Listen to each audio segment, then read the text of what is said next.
Yo guys, what is up? Tominator here. So in this one I wanted to just kind of do my first Q&A in celebration of 15,000 subscribers. I just recently hit that mark. So I feel like I kind of owe it to you guys to answer some of your questions in case you've been curious. All right, so first one we have from Saad Zaya, or Zia. What do you do for a living? All right, well, I'm going to keep this kind of vague because I don't really want to say what company I work for specifically, but it's a well-known retailer in Canada, and I work at their head office in downtown Toronto doing basically like second-level IT support. Next question we have from Chloe Schussel. When you are peeing at the urinal, do you pull your pants down to pull off your ball bag? Okay, first of all, why did this question have so many upvotes, guys? What the fuck? And ball bag, is that some kind of like British term? I've never really heard anybody refer to their nutsack or their balls as a ball bag. But anyway, we're just going to let this one sit and move on to the next question. So this is from Jero Navo. Why don't you have social media? And that's a fair question. I get asked this a lot, especially like, why don't I have IG? Why don't I have Twitter? So I do have Facebook, let's establish that, but it has nothing to do, like my Facebook profile has nothing to do with my YouTube channel. In fact, I haven't even updated it in like 4 years, and I only started my channel about 2 years ago. So that just shows you how much I'm invested in that. So, back in the day, we'll just take it back here a few years. When I was in my freshman of university in 2005, 2006, so Facebook actually was introduced to the public, or at least to university and college students, in 2006. So I actually had it since then. And right from the get-go, it kind of left like a bad impression on me because not only was it counting and keeping track of how many friends you have, but back then they also numbered your posts on your wall. So like if you were popular, you'd have thousands of posts from friends and people you know. And then introverted people like myself would have maybe a couple hundred at best. So it just seemed kind of like this superficial popularity contest that, I had no chance in really winning. And, I didn't really see the point in it after I was graduated from university. Like my party days were mostly done. So that's kind of all I used it for. It was just like we'd get drunk and go out and snap photos and tag ourselves. And that's basically like 90% of the pics on my channel or on my Facebook page. It was just like, drunken shenanigans and shit. And I don't know. So then like when Twitter came out, like in 2010, I believe it was, when I heard what it was all about, I was just like, this is the stupidest shit ever. Like, who cares? Like, what am I going to post? I'm going to mow the front lawn now. Like, it just seems so pointless for regular people. I totally get like, following celebs on there and stuff, but for average Joe Schmoes, I don't see the point. And then by the time, Instagram and Snapchat came about, I was just kind of over all this social media crap. So YouTube, while you may consider it social media, I don't really see it in the same vein as all those other networks because YouTube actually has substance behind it, okay? There's actually like valuable content on YouTube, informative videos, entertaining videos, and it seems to me, at least, it can be less superficial. But I am considering starting an Instagram channel or an Instagram account if it would help my YouTube channel. So I don't see how that would really work. I've checked out some other people's IGs and it's just like the typical, oh, here's my new shoes, my new car, here's a picture of me working out. Like, I don't see the point in it. I don't honestly know how it's going to help my channel, how it's going to help me gain more subscribers, but maybe I'm missing something because I am old. So maybe you people who are more well-versed in it can explain it to me in the comments below. Okay, next question from Jack C. How do you pronounce these names, man? Okay.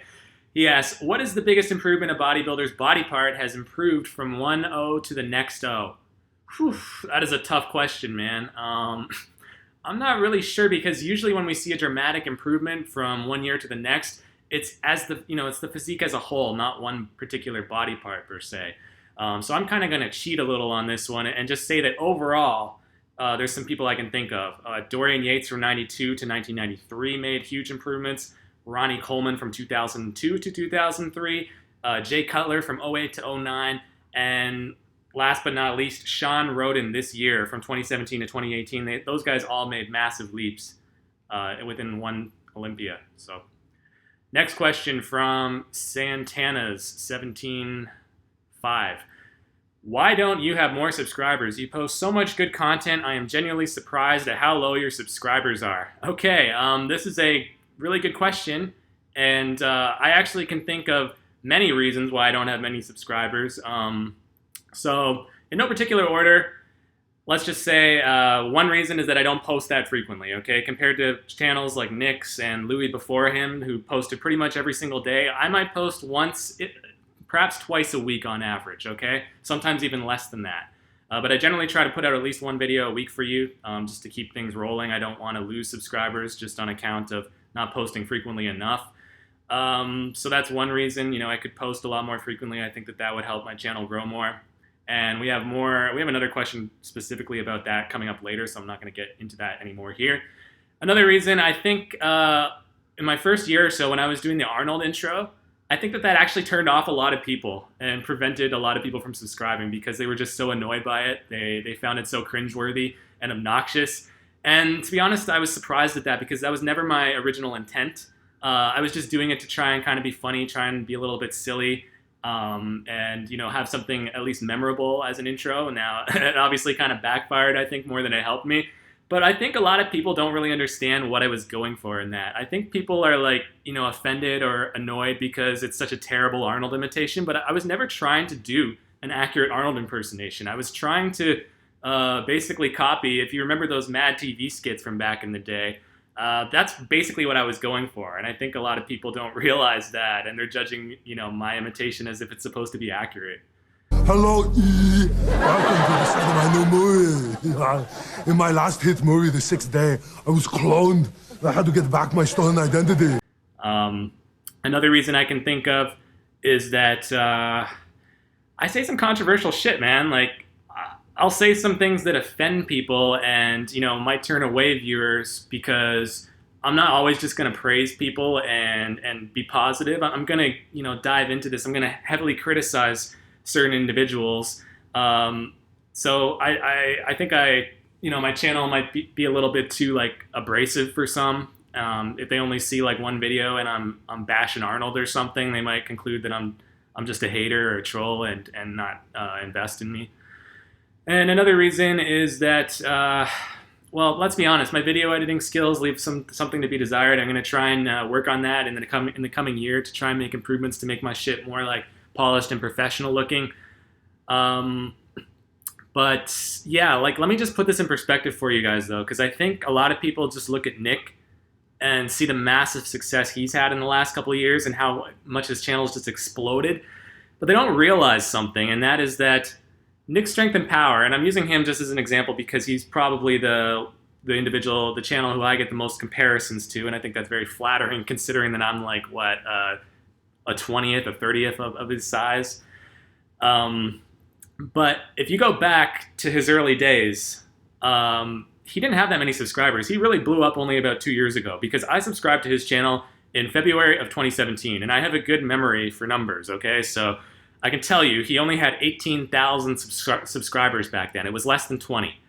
And that was February 2017. So we're talking like not even 2 years ago. And at that point, he had been doing his channel for over 4 years.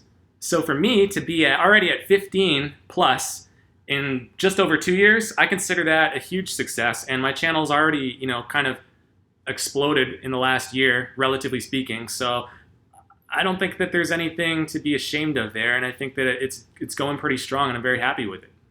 Okay, Victor asks, what are your thoughts on Louie Marco quitting YouTube? Dude, I think it's a shame, actually. Did he actually quit? I knew that he had stopped covering bodybuilding, but is his channel completely gone now? I don't know. I've unsubscribed him a while ago. So the thing is, I feel like it's good to have multiple viewpoints, especially in something as subjective as bodybuilding. It's not good to just follow one person. You should really try and seek out different opinions, different perspectives. And, you know, Louie brought something unique to the table in terms of all his catchphrases and the humorous aspect. Nobody really did it like him. I mean, myself and Nick even more so, I think, are far more serious about it. Whereas Louie definitely brought this element of entertainment. And he coined some, you know, certain catchphrases like bubble gut bonanza, you know, loyal, not oil, stuff like that are basically memes today, and people still use these terms. So he's definitely left his mark on the industry. And to be honest, Louie was actually the one who inspired me to start my channel, because when I started this shit back in September of 2016, right after the Olympia, Louie was the real big name in the industry. I had not even heard of Nick Strength and Power. Like I said, I didn't subscribe to him until 2017, and I started my channel in 2016. So Nick was basically a no-name back then, just like in the kind of the similar level as I am right now.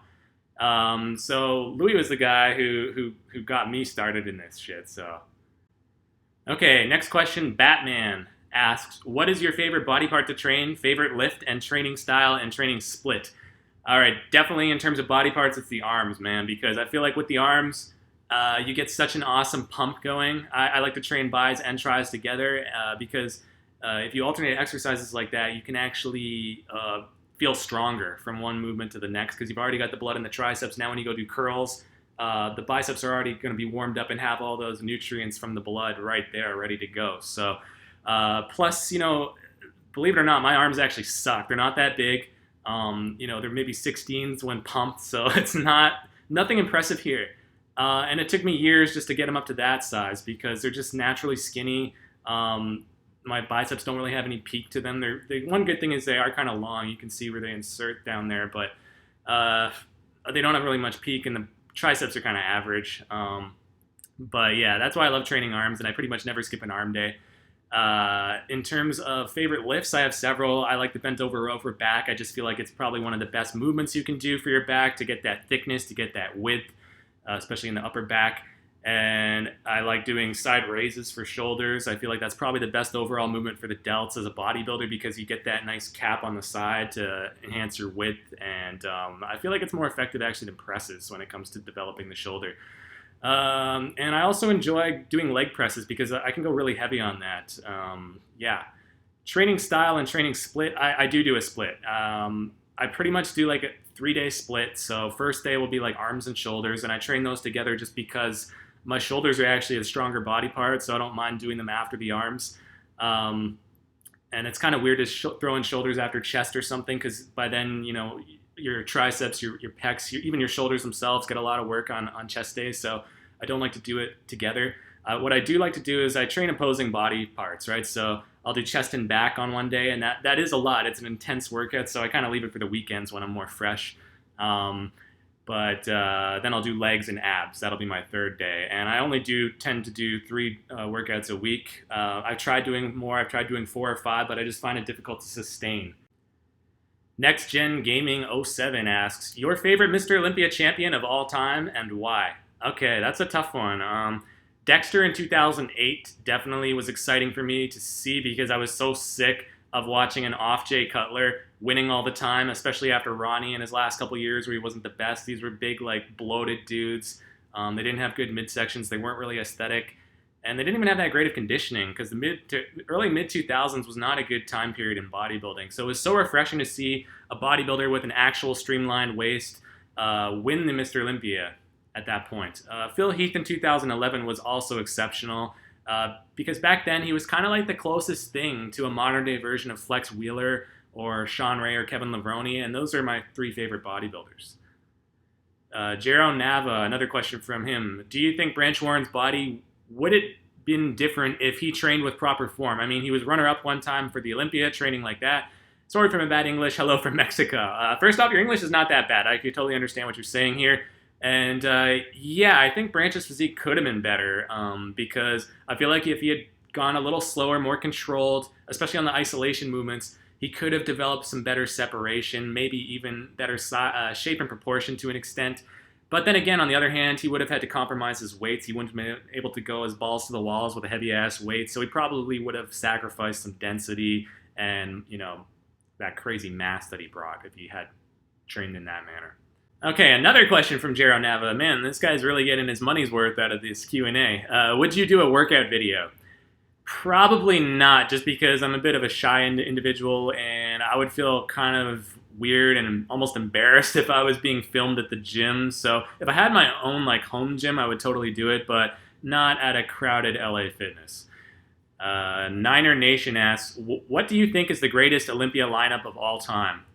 Wow, that is actually a really good question. I've kind of have talked about this a little bit in the comments of some of my past videos with some of you guys. Probably it would have to be sometime in the 90s just because the lineups were so deep back then. And if I had to narrow it down, it would probably come down between 93, because you had like Dorian at his all-time best, Flex at his all-time best. You had a really good version of Sean Ray. Kevin Levrone was there. Paul Dillette was there. So, I mean, amazing talent that year. But 1999 was also amazing because you had one of the best versions of Ronnie Coleman. You had Sean Ray looking great still. Flex Wheeler. And Chris Cormier looked amazing that year. You had Lee Priest and I believe Nasser El-Sambadi, Paul Dillette. So probably if I was to narrow down one year, it might be 1999. Andy Garcia asks, Khabib or Conor? LOL. Okay. Well, I didn't watch it, so don't know, don't care. Fan of Bhagat Singh Jai Hind. Holy shit, you guys have hard to pronounce names. Who is the best bodybuilder of all time in your views? All right, I've already made a couple of videos on this already, so you can go watch those.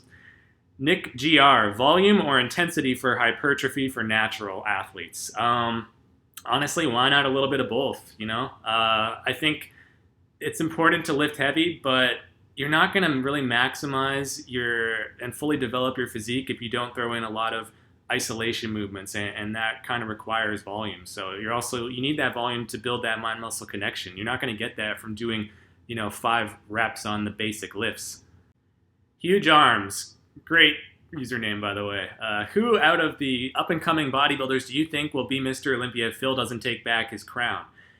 Yeah, and from what it looks like, it seems like Phil's not going to compete in 2019. So this one is really up for grabs. No disrespect to Sean Roden, but I do consider him a vulnerable champion. But still, he has to be considered the front runner at this point, given the fact he just won. The champion's always got a bit of an advantage at the Olympia, it seems. So Sean Roden definitely. William Bonac has to be up there because if he can nail his conditioning, that guy's dangerous. He's very complete. Rolly Winkler, obviously, same thing. If Rolly just brings it 100%, if politics don't get in the way with his terrible English and all that, I think he can definitely be crowned the champion. Even Big Ramy, for that matter, same thing. Like if Ramy can put it all together finally, if he gets a little bit into proportion in terms of the quads and calves and stuff, and doesn't try to play the size game for once, but really just focuses on honing in the details, he could do it. So I'd say really at this point, those 4 guys are the real threats next year. And of course, Kai Green, if he decides to step into the fray, put his hat in the arena, he can definitely pull it off as well. Suvar Maharaj, who's your favorite YouTuber?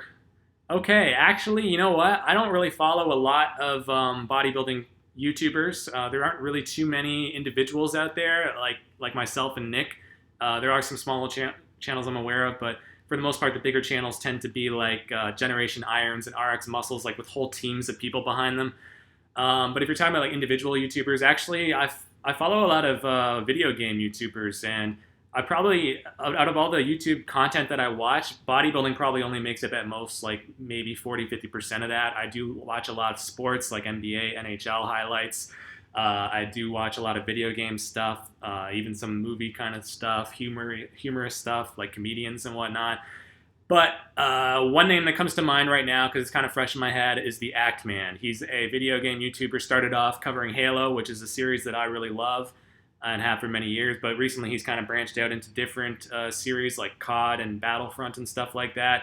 And I really admire his video editing skills. I think he's got a great voice, and he's got a really good sense of humor, so that's why I would probably pick him out of the bunch. I do enjoy also watching Angry Joe's angry reviews. Those are hilarious.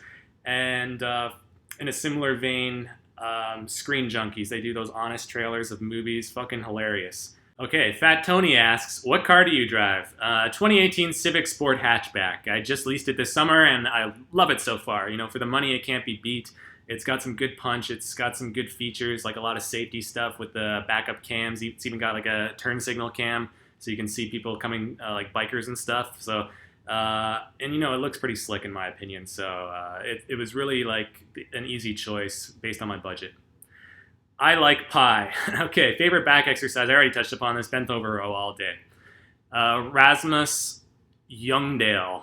What got you into bodybuilding, and where do you strive to be in the industry in a few years? That's a good question. Probably, I guess, when I was working on in high school, like grade 10, that's probably where it started. I kind of, from the moment I kind of got like my first good pump, you know, I was sold. And it was just enjoyable to watch your physique kind of transform, even immediately when you get that pump, when you get that blood in the muscle, to watch your pecs just inflate, to watch your arms balloon. It's very satisfying. The greatest feeling you can get in a gym, or the most satisfying feeling you can get in the gym, is the pump. And then later on, when you're able to develop a mind-muscle connection and get really powerful contractions, that feels awesome as well. Where do I want to be in the industry in a few years? Honestly, I never want to be like the number one guy. Nick can do his thing. Nick can have that number one spot. He can be the voice of bodybuilding, because I don't want that kind of pressure.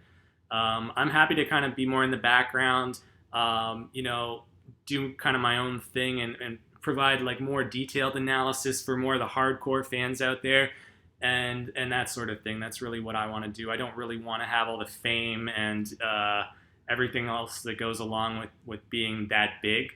However, I do want to grow the channel, obviously. 15,000 subscribers is frankly nothing these days, and I would like to see it eventually reach like 100K, and hopefully in the next couple of years we can get there.